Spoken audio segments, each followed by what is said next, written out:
Member for West Vancouver Capilano. Thank you, Mr. Speaker. Housing is one of the most critical issues that we've got today, with vulnerable people still living on the street, while this government has promised over and over that this was a priority. And BC Housing is at the centre of this. So the Premier has consistently kept crucial information about BC Housing and Atira from the public. So during his tenure as Housing Minister, BC Housing experienced financial and organizational turmoil.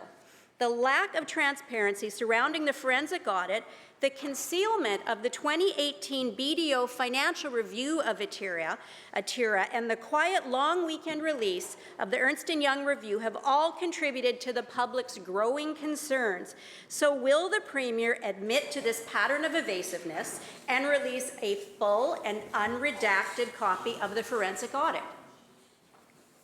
Minister of Housing. Thank you, Honourable Speaker.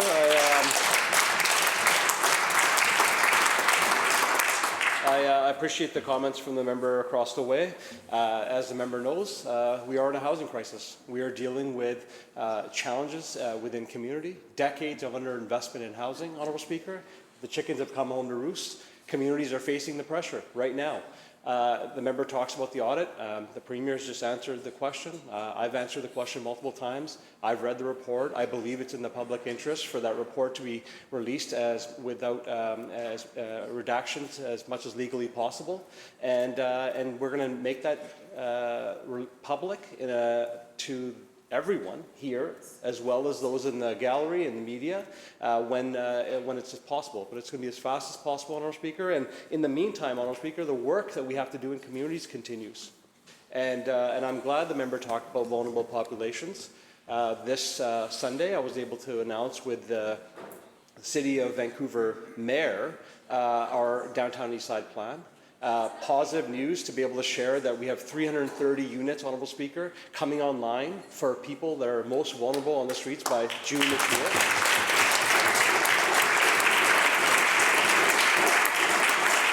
Honourable Speaker, with the combination of working with our not-for-profits, working with the City of Vancouver, 90 people have been able to find housing. That is a really positive piece for those that are struggling in the downtown east side.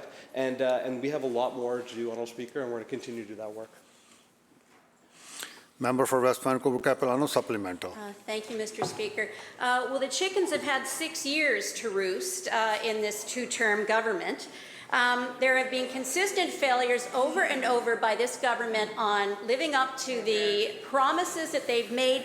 114,000 homes to be built. There's 12,000. That commitment has now disappeared completely from this budget.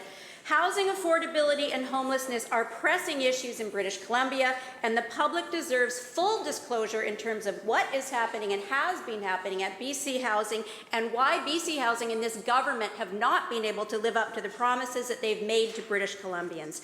Under the Premier's watch as Housing Minister, chaos and dysfunction have reigned at BC Housing. FOI documents confirm, and quote, a dramatic increase in staff departures over previous years and highlight significant upheaval, unquote. A total of 102 staff members, including 17 senior executives, left the organization during this Premier's tenure. So despite the severity of these issues, the Premier has not provided clear explanations or evidence that this dysfunction has been addressed. Will the Premier do the right thing and release the full and unredacted forensic audit? Minister of Housing. Thank you, Honourable Speaker. And the folks working at BC Housing have been working very hard through the pandemic, supporting people during some of the most challenging times that we've seen in the history of our province. We have over 1,000 employees at BC Housing. I don't know a private sector company that hasn't seen turnovers. I know even the Leader of the Opposition has had turnover in his staff, Honourable Speaker. This happens, Honourable Speaker, in this time. There's opportunities for people to find opportunities. We know that there's a lot of movement in careers right now coming out of the pandemic. People are seeing opportunities perhaps they've never seen before, Honourable Speaker. And what's vitally important is that there's plenty of time for you to ask more questions, members, but if you want the answer, you got to be quiet for it.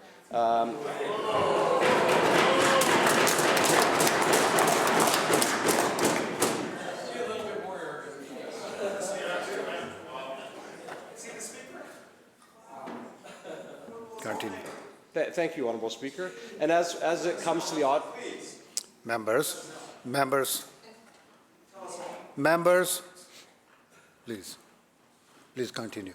thank you, Honourable Speaker. And as it comes to the audit, the Premier's already mentioned it. I've already mentioned it. Once it's possible, once the process has taken its place, we will make that public.